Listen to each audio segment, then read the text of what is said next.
Bustop Tv vachitsigirwa Canadian Embassy vanokuigirai mutambo Ndiri Munhuwo. Maonero nemafungiro enyaya dzichabuda mumutambo uyu haanei nemaonero nemafungiro Canadian Embassy.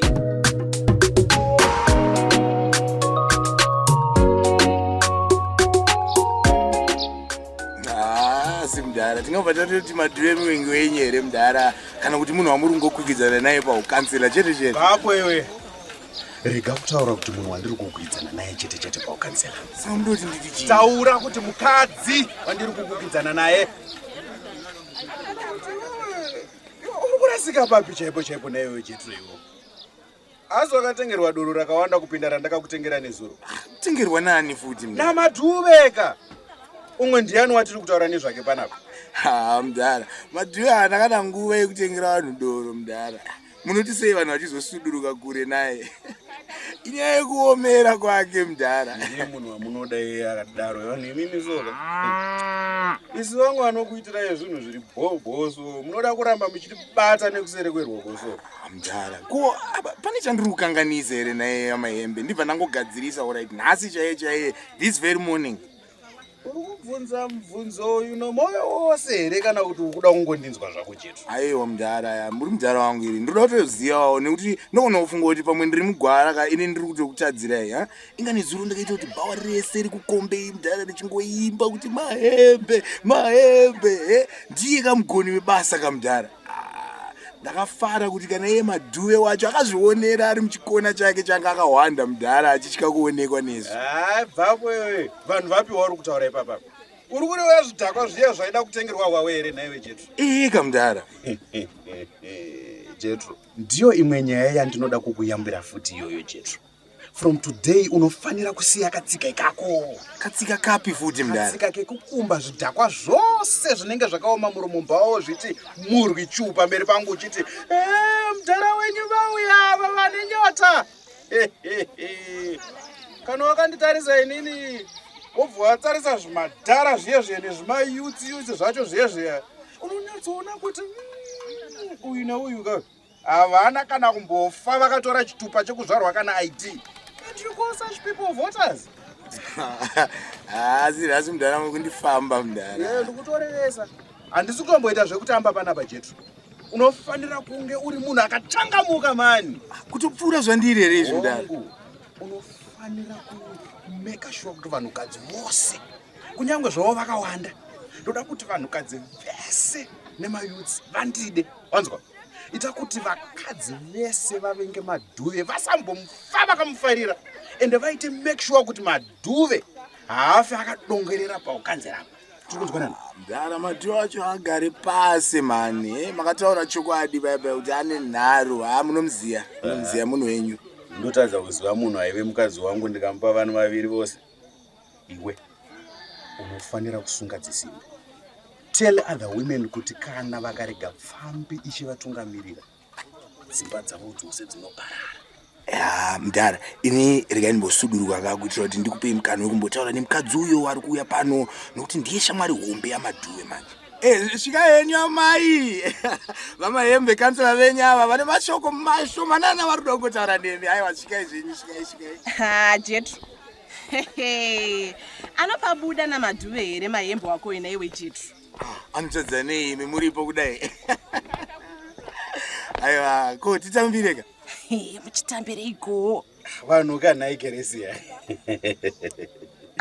Heya, munotondiziva pakusvika kundidaidza nezita rangu naimi vamahembe? Handiri munhu yevanhu kaini. Munoti munhu ungabve wada kuita kansela wenharaunda yako iwe usingazive vanhu vakakukomberedza? Chimwe Jetro ndiye akuudzai. Rini iwe? Handi wangu here kana wati nyuku nepapapa munoziyana pauviri hwenyu ine handipo.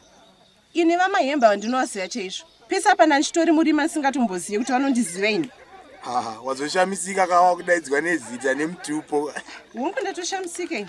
Ko naye mudhara keresiya mumuzira upo? Ndingabve ndatadza kuziva chikwata chamadhuve kuti ndava kupenga here naye Jetro. Unoziva kuti keresiya ndiye musimboti wamadhuve kubvira kare. Kubvira kare kupi kwachoni mukuda kundinyepera baba ini. Ndokusaka nemakaramba shamwari yangu madhuve muchida kutivedza maro enyika. Vakansela munofanira kuti kwanira imi.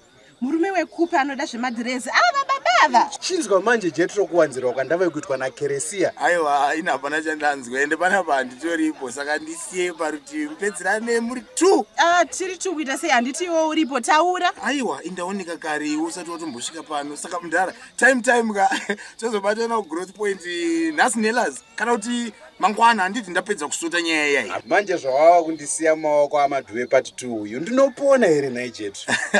Aiwa, munoibuda mudhara koimi muri mamainekitaka mudzei uipi wefoma wife yenyu kuitira kuti avhurike maziso. Ndaenda ini.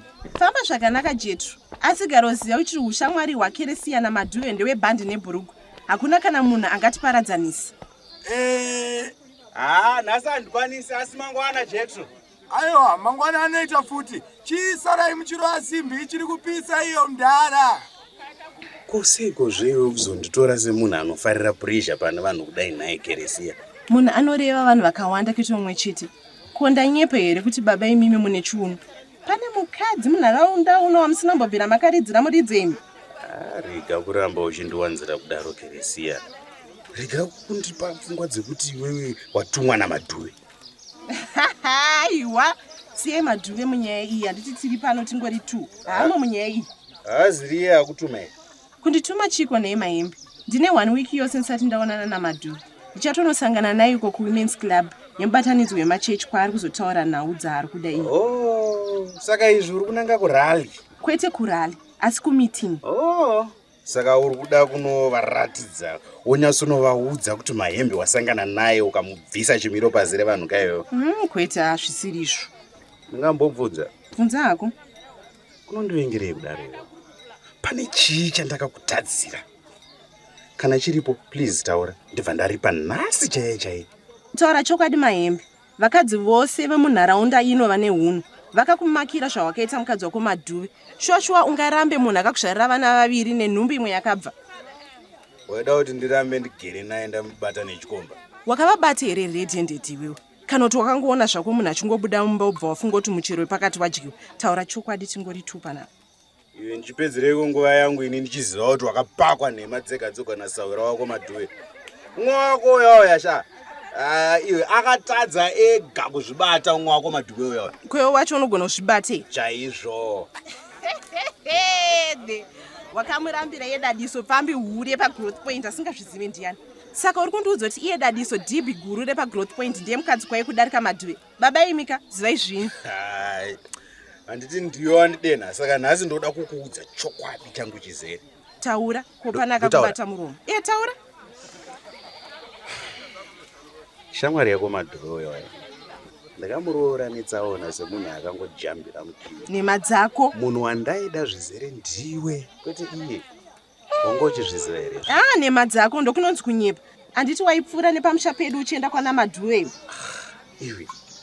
Handiti ini ndini muridzi wenyaya yandiri kukutaurirai. Ndakatombomutumira neshoko kwauri akati wadya magaka mambishi. Saka waida kuti ndiite sei? Iye haana kanombonditaurira nyaya yako kana 1 day chairo. Chona manje. Okay. Saka dai akakuudza. Ngatimboti chokwadi kuti haana kunge akuudza iwewe. Iwewe waizvitambirawo sei? Ndengokuramba. Kundirambire? Ko vamwe vanorambirwei? Ndakagara ndazviona kuti iwe une ruchivo. Kukutaurira chokwadi Keresia ka. Vakadzi vakanaka seiwe soka kudaiwo soka. Ndinovada zvisina kana mubvunzo. Arega kuda kundinzwa iwe mahembe. Ndakanaka here ini? Ripoti chaiyo. Shuwa here? Chivhorovhoro chinogara muhomwe chaicho. Wakuda kunditutumadza iwe uchindikwidza ndege yemashanga mahembe. Chirongoti kwawakupisa wana. Hurukuru hainakidzikana umwe wako uri kutaura naye akaomesa pauri. Aiwaka. Tambira mari ugonotenga drink nemabhanzi wozondipa chenji yangu nerimwe zuva nditi? Kwete. Dzosirei mari yenyu muhomwe yangu ndinayo. Ndichazotenga kana ndasvika kumeeting. Kana usingaide mari kai. Tambira ubva waikanda zvako musango egonhongwa zvayo nemumwe munhu. Saka munoda kuti muzoudza Jetro kuti makandipa mari yedrink nemabhanzi agozofamba chiparidzira raini rese. Handimbomuudze izvo inini. Inyaya yedu isu tiri vaviri izvi. ndinogona zvangu kutambira mari yenyuka, asi hazvive zvakaita kuti ndisudurukire kure namadhuve. Uyo kauyoka ndemumwe wangu, tinotosvika tese pakufa, muri kuzvinzwa? Hapana chakaipa ipapo naye Keresia. Rambai zvenyu muchiwirirana pamwe chete nekuvhoterana paukadzi wenyu, handiti? Ini ndiri kuda kungokupawo nemwoyo wangu wese sezvo usina kundikumbira, handiti? Dai wandikumbira ndaikupa yakawanda kudarika $10 chaiyo chaiyo. Saka pateni mukuda chenji mari? Zviri kwauri. Kwandiri? Wangu. Ko kana ndikapedza yese? Zviri kwauri futi.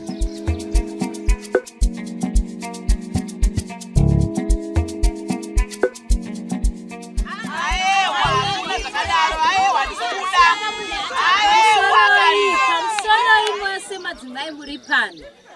Ini ndiri kukumbira kuti Mai Charles mupe madhuwe uyu ari pano mukana wekutaura. Kana maramba matsika madziro, isu vamwe tinenge takuta walk out of this meeting. Izvo zvokumirira Keresia izvo kwete. Aiwa asikana, ini ndiri kucheya meeting ino asikana. Saka madhuwe haasi kuzotaura kusvikira Keresia wacho asvika.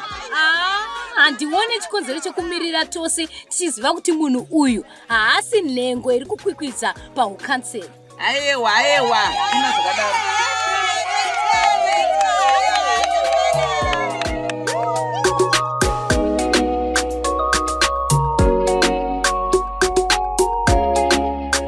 Uyu wanga uri mutambo ndiri Munhuwo wamunounzirwa neveBustop TV vachitsigirwa neveCanadian Embassy nechinangwa chekuda kukurudzira madzimai nevechidiki kuti vange vachipatisipeta muzvirongwa zvebudiriro munharaunda dzavo. Kana uchida kuziva zvizere nezvemutambo uyu, tumira WhatsApp message panhamba dzinoti 0712 106 428 0712 106 428 kana paFacebook, Twitter, Instagram, Bustop TV pages.